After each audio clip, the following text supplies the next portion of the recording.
Ang programang ito ay rated SPG. Striktong patnubay at gabay ng magulang ang kailangan. Maaaring may masiselang tema, lengguwahe, karahasan, sexual, horror o droga na hindi angkop sa mga bata. Sige, fine. May alam mo kung saan sila pwede pumunta. May vacation house kami just outside the city. Gusto mo samahan ko kayo? Kinumbinsi nga dito ni Annalyn Santos at RJ itong si Harry na baka may alam daw itong lugar kung saan pumunta ang kanyang ama na si Carlos at sana makipag-ugnayan naman itong si Harry sa kanila. At maya-maya nga ay sumagot si Harry na okay fine, may alam daw siya kung saan posibleng nagtago si Carlos at isinama itong si Lynette. At kung gusto pa daw ni Annalyn at RJ, sasamahan daw ito ni Harry upang patunayan na hindi totoo itong mga paratang na ibinibintang nila dito kay Doc Carlos Benitez.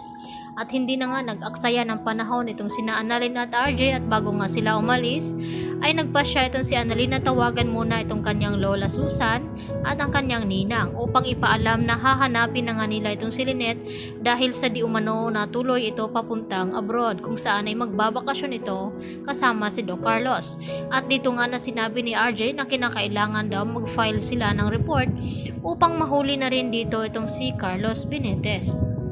Dahil sa mga kumakalat ngayon ng mga ebidensya laban sa kanya, lalo pat may katunayan at nakita na nila ni Annalyn itong katawan ni Irene, kaya hindi na nga makakatakas at makakalusot pa itong si Carlos Benitez dito kina Annalyn at Lynette. Samantala, hindi nga nagtagumpay ang ginawang pagtakasana dito ni Lynette dahil agad din na nahabol ito ni Carlos at mas hinihigpitan pa ang pagbabantay ni Carlos dito kay Lynette upang hindi siya makatakas at makasigaw. Kaya hindi lang tali ang ginawa ni Carlos dito kundi binusalan niya pa itong bibig ni Lynette upang hindi nga makahingi ito ng tulong at hindi sukat akalain ni Lynette na ganito pala ang kanyang mararanasan sa piling ni Carlos. Hindi daw iyon pagmamahal kundi sarili lamang ang iniisip ni Carlos Benitez.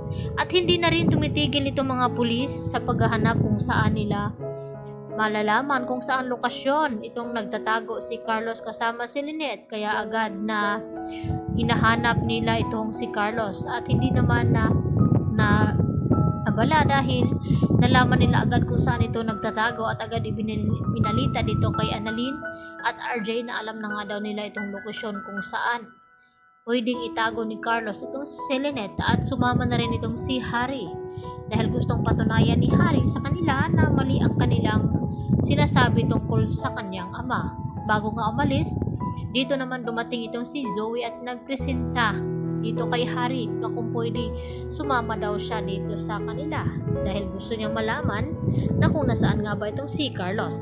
At nagtataka naman itong si Harry na kung bakit concerned itong si Zoe sa kanyang ama dahil hindi pa rin inaamin ni Zoe na kapatid niya nga itong si Harry dito kay Doc Carlos. At dito naman na sinabi ni Zoe na wala na daw pakialam itong si Harry kung magiging concerned man daw siya kasi gusto niya siguraduhin na ligtas daw si Lynette dahil kinakapatid nga daw niya itong si Annalyn. Yun naman ang dinadahilan ni Zoe upang pasamahin nga siya dito sa rescue operation na gagawin nga ng mga polis at ni Harry dito nga kay Lynette. Kaya mas naghihinala na rin ng husto itong si Justin sa mga ikinikilos nga dito ni Zoe na kung masyadong daw itong defensive dito kay Carlos Benitez na hindi naman daw niya ito kaano-ano. Kaya ang sunod na imbestigahan ni Justin ay itong si Zoe at Carlos kung ano nga ba ang namamagitan sa kanila. Kaya yan naman ang ating patuloy na aabangan ang mga revelasyon na malalaman tungkol kay Zoe at Carlos. Yan lang po at marami pong salamat muli sa inyong pakikinig.